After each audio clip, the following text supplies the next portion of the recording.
ating pananalangin, nakahingi. Masama po bang humingi ng sign sa Diyos?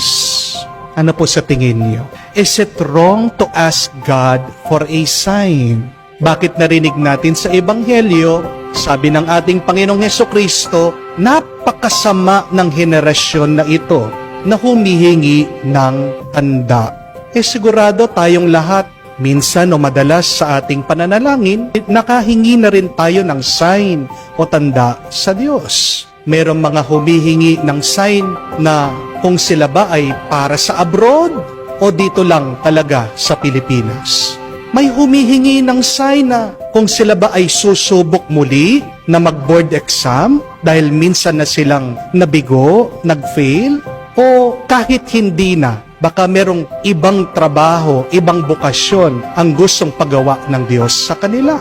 Meron din po na humihingi ng sign kung sasagutin ba nila ang nanliligaw sa kanila.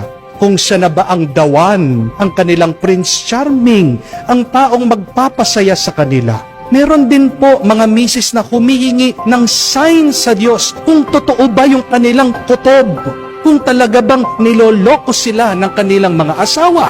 Masama ba talaga na humingi ng sign sa Diyos? Bakit sinabi ni Jesus na napakasama ng mga humihingi ng tanda? Para po masagot natin ang tanong na ito, kailangan nating unawain that in the Bible, there are two kinds of signs. May dalawang klase ng tanda sa Biblia. The first kind of signs are what we call signs and wonders. And the second kind of signs are what we call signs of guidance. Ano ang mga signs and wonders? Sila yung mga napangyayari ng Diyos. Sila yung mga imposible na kayang gawing posible ng Diyos. Ito yung sign na hindi dapat natin hingin sa Diyos.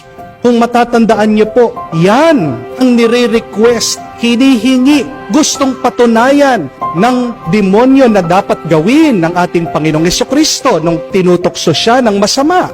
Diba? Sabi po ng demonyo, kung ikaw talaga ang anak ng Diyos, magpahulog ka dito sa gusaling ito. At ikaw ay hindi naman papabayaan ng mga anghel ng iyong ama. Hindi ka mahuhulog, hindi ka masasaktan. Ano ang sabi ng ating Panginoon sa kanya?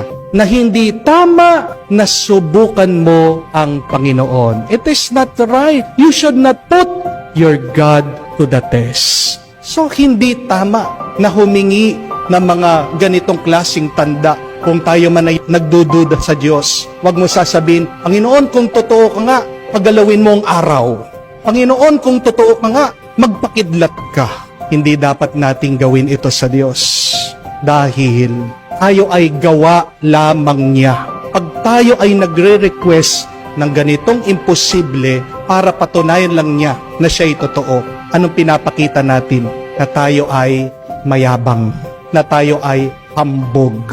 And remember what is written in the Bible, that after the pride comes the fall. Ang mga nagmamataas, ang nagmamayabang ay babagsak at babagsak. Pero hindi po masama na humingi dun sa pangalawang klase ng tanda, signs of guidance. It is okay to ask God for signs of guidance. Actually, isa pa nga pong tawag dito ay confirmation of what God wants us to do. Ito po yung magandang hingin sa ating dasal at panalangin sa Diyos. Dahil mababasa niyo po sa sulat ni Santiago, chapter 1, verse 15, if any one of you lacks wisdom, he or she should ask God, who gives generously to all. Kung nangangailangan ka ng gabay, karunungan, katalinuhan, magtanong ka sa Diyos, humiling ka sa Diyos. Ano pa ang turo ni Jesus? Matthew chapter 7 verse 7, ask and you shall receive. Paglitong-lito ka na, magkalang humingi, pero magtanong ka at sasagutin ka ng Diyos. Mga kapatid, ang Diyos nagpapakita naman sa atin ng tanda araw-araw. There are 3 ways that God shows signs to us. shows His presence to us in three modes, in three ways. Una, sa mga salita niya sa Biblia, biblical instruction.